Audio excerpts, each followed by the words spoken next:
Hello everyone, WBSLST আরও একটা important topic হচ্ছে ফাজেন্স রুল। তো ফাজেন্স রুল হচ্ছে আয়নের বিকৃতি, অর্থাৎ আয়নীয় যৌগে সমযোজী ধর্মের কতটা পরিমাণ রয়েছে বা বিকাশ। ঠিক আছে, তো আমরা জানি পারমাণবিক গঠন এবং পিরিয়ডিক টেবিল থেকে মানে পড়াশোনা করে জেনেই থাকি যে ক্যাটায়নের সাইজ অ্যানায়নের তুলনায় ছোট হয়।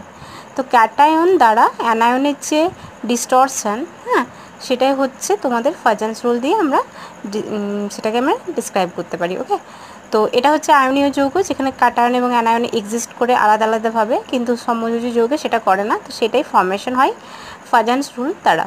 ঠিক আছে, মানে সেটাই আমরা বক্তব্যে বলতে পারি। তো এখানে আমরা দুটো জিনিস জানবো ফাজেন্স রুলে, যে ক্যাটায়নের পোলারাইজিং পাওয়ার এবং অ্যানায়নের পোলারাইজিবিলিটি। ওকে, তো এটা হচ্ছে তোমাদের ক্যাটায়নের পোলারাইজিং পাওয়ার, অর্থাৎ কি হচ্ছে ক্যাটায়ন কতটা কোনো একটা অ্যানায়নকে ডিস্টরশন করতে পারবে। ঠিক আছে, সেটা হচ্ছে ক্যাটায়নের পোলারাইজিং পাওয়ার, এবং এটাকে বাংলায় বলবো যে ক্যাটায়নের ধ্রুবায়ন ক্ষমতা। আর অ্যানায়নের পোলারাইজিবিলিটি, অর্থাৎ অ্যানায়ন ক্যাটায়ন দ্বারা কতটা ডিস্টরশন হচ্ছে, সেটা হচ্ছে অ্যানায়নের পোলারাইজিবিলিটি। এবারে এই পোলারাইজিং পাওয়ার এবং পোলারাইজিবিলিটি এই দুটো কি হচ্ছে মিলিয়ে হচ্ছে পোলারাইজেশন। সেই পোলারাইজেশনটাই আমরা কি হচ্ছে ফাজেন্স রুল দিয়ে আমরা বলতে পারি। তো কোনো একটা মৌল আয়নীয় যৌগ থেকে কিভাবে সমযোজী যৌগে পরিণত হচ্ছে সেটাই ফাজেন্স রুল আমাদের ডিসক্রাইব করে।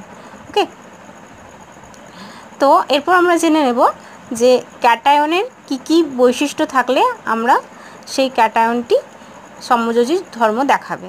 তো ক্যাটায়ন যদি সাইজটা খুবই ছোট হয়, স্মল সাইজ হয়, তাহলে, এবং তার চার্জ যদি খুব বেশি হয়, তাহলে চার্জ যদি বেশি হয় এবং আকার যদি ছোট হয়, তাহলে সেটা হচ্ছে তোমার সমযোজী যৌগে রূপান্তর হবে সেই যৌগটা। ঠিক অ্যানায়নের কি বৈশিষ্ট্য আমরা দেখব।